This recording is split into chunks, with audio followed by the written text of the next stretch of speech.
What's happening, people? Dan Lawless here, West Ham Fan TV, back with another transfer video. Before we get into that, I want to say a big thank you to Oddschecker for sponsoring the 2020-21 Premier League countdown here on West Ham Fan TV. There are only 8 days to go until the start of the season. I can't believe it. It's just come around so quick, so quick. But if you like a bet, then Oddschecker is the only app you need for the Premier League season. Oddschecker has always been a place where you can compare odds, but now you can bet through it. So it's kind of like a compare the market, but for betting. So you can go on there, check the odds, compare all the different odds, and instead of having to leave the site to go somewhere else, you can bet through it. So easy. Today, for Oddschecker, I'm going to be talking about Jesse Lingard. I want to talk about Jesse Lingard today. I haven't had a chance to talk about this rumour yet, but I had to say something about it. Jesse Lingard to West Ham has picked up a bit of steam, and no thank you. No, that's a no from me. Not interested in Jesse Lingard. He's one of the players who's been a youth player for like his whole career near enough. He's like 28 or something. He's 28 against 29. He's around that age, and yeah, fallen out of favour massively at Man United. I think he's had a few injuries, and I just don't think he's really favoured at the moment at Man United. And yeah, I don't really have any interest in Jesse Lingard. There's obviously talks about it because David Moyes worked with him when he was at Man United. And if you would have asked me this a few years ago, I probably would have said yes. You know, he started really brightly, and, you know, as England international, and, you know, in the earlier years of his career, you know, going back a few years ago, he was a decent player. But, you know, I don't know whether it's injuries or what that's affected him, or the fact that he's just, you know, not really been able to kick on and live up to his potential. But yeah, I'm not really interested in signing him at West Ham. The current odds are 6-1. So it's I don't know. It could happen. Like I said, it's David Moyes. The thing is, could it be a loan? They're gonna have a hole in that position. So who knows if it's a loan or whatever. Let me know what you guys think. If you fancy a bet on that, like I said, it's 6-1. So do check the link down below if you want to bet. Like I said, do check the link in the description down below to download the Oddschecker app, where you can bet with all of the leading bookies in one place. Remember, you do have to be 18 years old to download it, and please do gamble responsibly. All right, let's get into some other players then, right? We've got a couple of other players to talk about now. As you know, as you may or may not know, with that money from Lingard that we're supposed to be getting, is supposedly 18 million. Apparently it's 18 million, just 18 million, and not 12 million plus add-ons. I still don't know. I don't know what to believe, whether that's spin or what. But apparently it's 18 million. Unlikely. But if it is, that money is said to be used on defenders. So Bernardo, apparently we're not going after him because we want to use that money on defenders. Now, I'm going to get into a little bit later on about that money and the money situation of defenders, but that's what we're told, right? We don't want to go for him defenders. That's what I heard. Sorry, I've seen on social media, right? So, okay, right. That's obviously a priority. We need the left back. We really need to spend that money on left back. Then the links come out. I've got to laugh. The stories come out that West Ham are looking at Brighton left back Bernardo Fernandes on loan. A loan for Brighton left back Bernardo Fernandes. Now, obviously Rico Henry is someone that we've been linked with in the past from Brentford. Very exciting looking left back. Had a really good game against us when we played against him. But apparently it's this Bernardo Fernandes from Brighton who is out of favour there at the moment. From what I've been reading, it seems that Potter prefers to play with wing-backs, or wants to play with wing-backs, and he doesn't fit his style. He's a more defensive left-back. Now that's good. That's good, I suppose. We need someone who is good at defending. We've had problems there with Creswell and Masuaku in the past defensively, so that's positive. It worries me that, you know, we're looking to spend this money, or not even spend the money, get a loan for this player who, this is a position that we really need to improve. And you have to ask yourself, like, how much better, how much of an improvement is he on what we have? Because I think we need significant improvement over what we have in that position. And a player that is out of favour at the likes of Brighton, is that really the sort of player that we need to be going for, that we should be going for in that position? Because look, if we're not going to sign Ben Rama, we're going to let the likes of Lingard go, and we're going to sort of weaken our options on the wing, then we need to justify that by massively improving our defence. So that's the question. Is he a massive improvement? Now, like I said, 25 years of age, started at Red Bull Brazil. He was also at Red Bull Salzburg and then RB Leipzig before going to Brighton. So maybe that's what David Moyes meant when he talks about the Red Bull model, following the Red Bull model at West Ham. It's just signing players that have been up and through the Red Bull system, because we're selling our young players definitely isn't the way to go. So yeah, I'm not sure how I feel about this one, to be honest. And like, defensive seems to be exactly the sort of player he is. He scored 3 goals in his entire career, so he's not going to be chipping in with anything like that.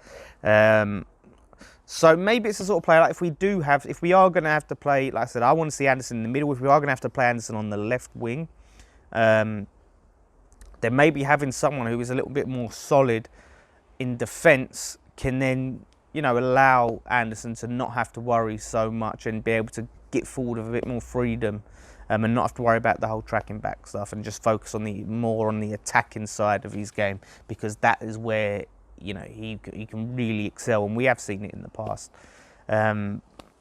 Although, if reports are to believed, he's off to Arsenal. So, although I don't buy that for a second. I mean, it's don't know. It's the way things are going. It sounds like we're having a fire sale. So, Fernandes, like I said, I'm interested to know a little bit more about him. If there are any Brighton fans watching, let us know. From the Brighton fans' perspective, they seem to rate him, but think he don't fit in. But like I said, is he a massive improvement on what we've got? That's what I want to know, and that's the big question mark for me. So another player, another defender that we are looking at, that I'm sort of a little bit more interested in. Very interesting one. Japanese defender Takahiro Tomiyasu from Bologna. Now, listen, I've seen Bologna. I know Bolognese. I'm not sure if that's exactly how you pronounce it. Some of the Italians might take issue with me saying Bologna. That's where Bolognese comes from, isn't it? Bologna. Anyway, someone's going to slate me in the comments. Anyway, that's where he plays.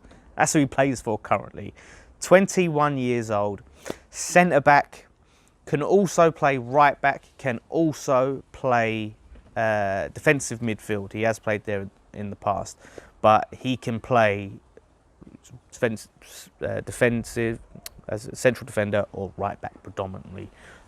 Which is very good because, you know, even look, I really rate Ben Johnson. Obviously, he had a horrific injury last season, so if he gets injured, we'll be left for Fredericks, who is very injury prone and we all know the problems with Fredericks. That is a position I've said we need to look at right back as well. So if you can get this player that can play, you know, centre back and right back, it gives us that flexibility, and then if need be, can do a job in defensive midfield. You know what, it's so funny, right? This literally just popped to my head. There's another player like that who we had, who played defensive midfield, played right back, and played centre back, and that was Havert Norvite. He played all those positions for us, but only really seemed to shine at defensive midfield, and he played there a little bit towards the end. But that's hopefully just where the Norvite Tomiyasu comparisons end. Yeah, be the first Japanese player to play for West Ham, and again, youth, it'd be an exciting prospect. So I for one hope we sign him, because there's obviously question marks over Balbuena, and Moyes doesn't seem to rate him. And like I said, if we can get someone who's a bit versatile like that, I think that would be exciting. And I spoke to my friend Urawa Hammers. Urawa is a Japanese football team, so he's a sort of runs the club for that, sort of the Urawa fans, West Ham fans. diehard West Ham fan. No, he hates it. He has no interest in Japan, the Japanese national team. He only cares about West Ham. But he spoke to, you know, his mates and that in Japan, and they really rate him. He's a Japanese international. He's made about 18 appearances for Japan. So, yeah, I think it could be on the hands of a quality, could have a quality player there. So I definitely think that's someone we need to go for. But yeah, so let's get into this one, right? This is something I want to talk about. Something that I've sort of remembered today. Well, in fact, I saw someone else talk about it, and then I went and done some digging and was like, yeah, that was said. So back in the 31st of July, ex-employee who's, you know, some of you may know, reliable, in the know, as they're called. I only did it because I'm not saying he's not in the know. It's just that, you know, that's what they're called. It's in the know. He talks about it and it was quoted. So he was quoted as saying, so he came out and said, West Ham may make an offer for Eze if they feel they are about to lose out on signing him. Obviously, that didn't come to fruition. We lost out on signing him. However, the priority for David Moyes at the moment is to sign defenders. And money has been put aside for this in case we struggle to shift players, right? Now, X is not the sort of person who would just make stuff up, right? He would not just make that up and pull that out of the air. That's obviously come from the club. Whether that's come from directly to him from the club or come through to someone and come to him, it's come from the club. So money was put aside to spend on defenders. However, we have just, you know, it's looking to see, he's doing his medical today apparently, so that could be announced by the time this video goes out. But we have sold Lingard apparently for £18 million, and that money is now being talked about being spent on defenders. We can't sign Benrahma because we need to use that money for defenders. So where is that money that was put aside for defenders? Now, I've been spamming Sean Whetstones, who's sort of like another in the know, very sort of pro board. I've been spamming his mentions, and so has a few other people of going, right, where's that money going? Because he, you know, puts out a lot of stuff that sort of supports the board. It's sort of a lot of information that skews it and spins things in the board's favour. So talk about that then, address that. So I've been sort of spamming him, and where is that money? If there was money put aside, why can't we sign Benrahma, you know, pay a little bit extra and sign Benrahma with the Lingard money, and then use the money that was put aside to sign defenders to sign like Rico Henry or Tomiyasu? Sean probably just does not want to answer that question because it is not a good look. And I've honestly, if you tweet him at West Ham Football, spam him with it. Don't send him any abuse or anything like that. Just spam him. Where is the money put aside for defenders? That's what I would say. Like I said, don't tweet him any abuse because regardless of his position, you know, he's a human being. He's got kids and all of that stuff. So, but yeah, let's just try and get some answers here. And yeah, let's just keep it up. You know, Gold, Sullivan, Brady out.